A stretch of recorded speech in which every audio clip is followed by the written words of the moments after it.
Hello, coaches.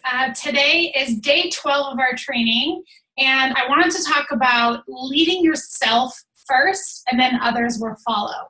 So I try to do a really good job of setting the expectation of really how long this is going to take before you can start to influence people. So, for most of you that are watching this, you might not have even been a coach for 30 days yet. So I knew when I signed up as a coach that I was treating this like a business. I was treating this like I was growing a brick and mortar business piece by piece by piece, and it was going to take me at least 2 years to achieve big things. So if that scares you off, just know that having a long-term vision is something that every successful person needs. So even if you don't want to go to the top with this, or even if you don't have huge goals with this, if you want this to be more of a supplemental income thing, it takes time and it takes consistency.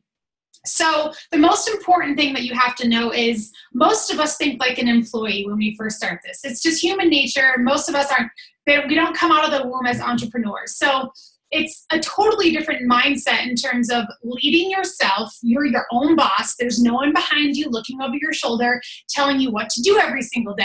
So if you're wondering how do I get people to join me? This is usually often a very big concern for new coaches in terms of, I have no idea how I'm going to build a team. Well, you really can't even think about that until your first 6 months to a year.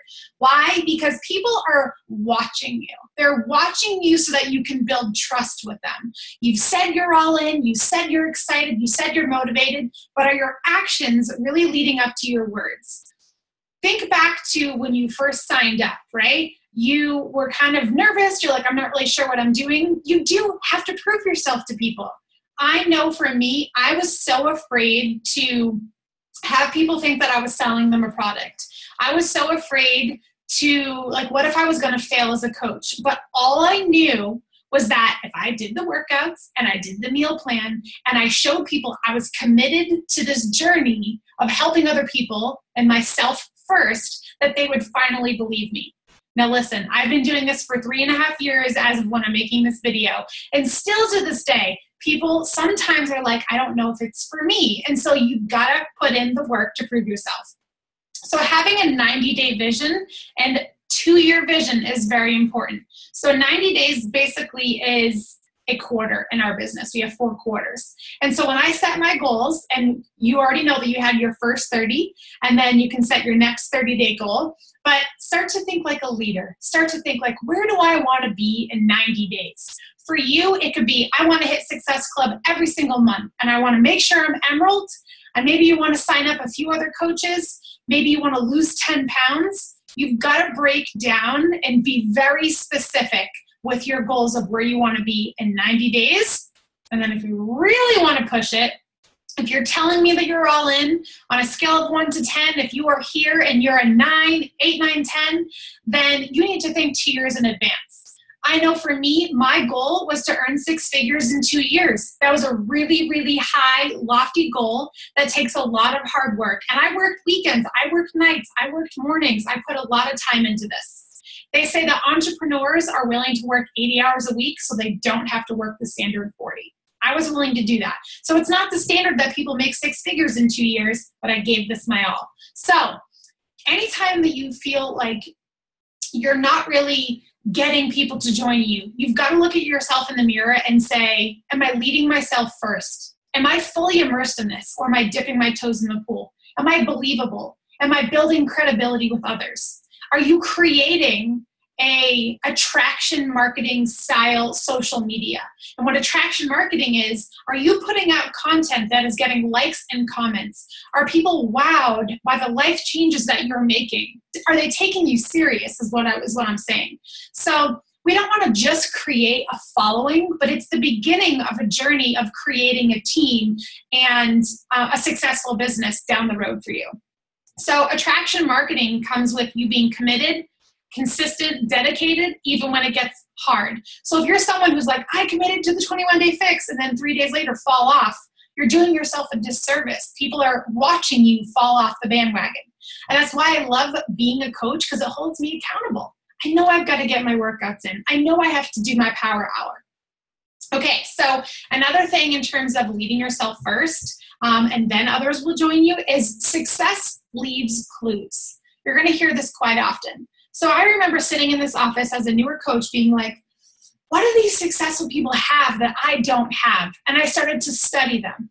So I have enough confidence, and I've done tons of personal development, that I was okay with comparing myself to others. If you can't compare yourself to others in a healthy way, maybe that's not what you should do, because then you're going to start to pick yourself apart. But I know that I was able to say, okay, this coach who's seeing success is doing this, and I'm not doing that. So maybe I should try it. You don't want to start chasing all the shiny objects of, oh, well, this successful person is doing it, so I have to do it. But what you want to do is try something. If it doesn't work out, that's a good thing. I need you to see failure as something that's going to help you learn.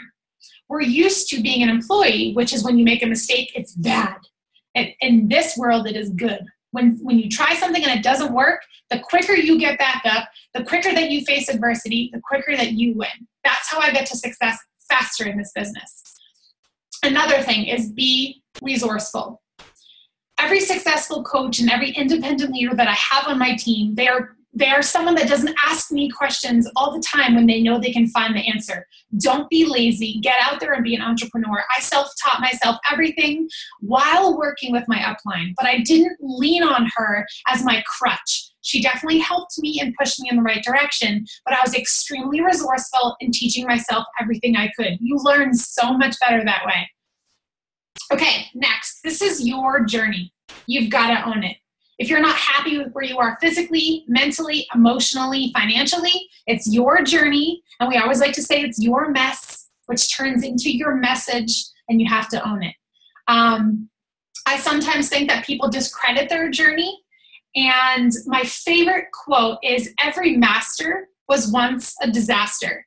So think about the most successful people that you see overcoming all these huge obstacles. My perspective is, oh, obstacles are a good thing, because when I overcome struggles and when I overcome obstacles, that means that success is around the corner. But you've got to be willing to fail and struggle and fight for it first. So maybe you don't like where your journey is, or maybe you want it to change in certain ways. Own it and share it.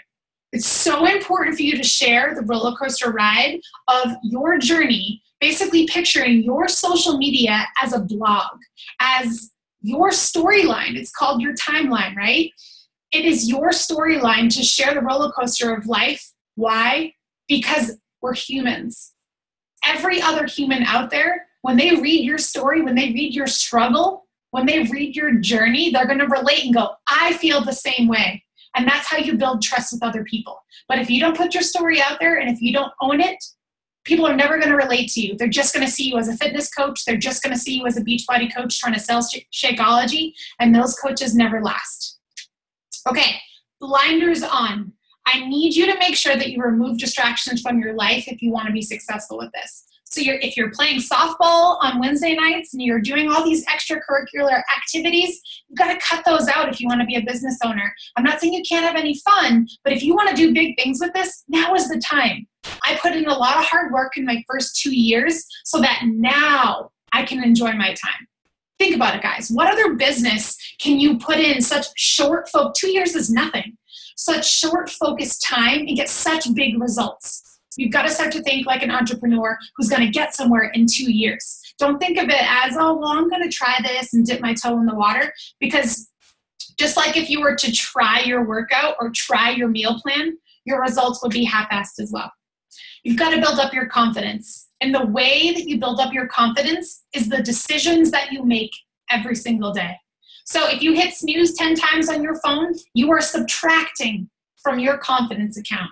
But if you set your alarm and it goes off and you wake up and maybe you only hit it one time, you're so much happier with yourself. You don't have guilt that you slept in. So remember, this is the most important thing I could teach you guys, that every single decision that you make throughout the day either adds or subtracts to your confidence account. If you get your workout in, if you go food shopping and you make the right decisions, if you get out there and do a live video on Facebook today and it's totally out of your comfort zone, that's how you build up your confidence. If you're a shy person, Adults who are shy don't cut it anymore. Chalene Johnson always says, if you're shy, you've got to get over that, because you're not a little 4-year-old hanging onto their mom's leg anymore. You have to learn how to still create your own momentum and confidence for yourself. It's not your mom's job. It's not your husband's job or wife's job. It's up to you to build your confidence, and you're a business owner now. You're an entrepreneur now. This is your chance to change your life. And an object in motion stays in motion. If you need to build up momentum and you're like, oh, I'm just not motivated, I don't feel confident, you create that energy. By what? Creating habits and discipline and getting it done. It's the only way it happens. Okay, so it's important that you know that no one is going to join you and no one is going to follow you or find what you're doing inspiring or entertaining to them if you are not leading yourself first. So go to your social media and take a look. Are you getting results with your program? Are you doing your meal plan? Are you showing up on the team calls? Because you cannot ask other people to do the things that you're not willing to do. Day 12 is wrapped up, and my last little tip for you guys in terms of, that degree of attraction marketing. Start studying what successful people do. I know I already said that, but that's my best tip for you guys. Look at what other people are doing. You don't have to recreate the whole wheel. You've got to be willing to share your story, and then you have to be willing to put it out there in a way that you're basically marketing yourself. You're not selling Beachbody. You're selling, hey, I'm changing my life. Who wants to come with me? All right, guys. See you later.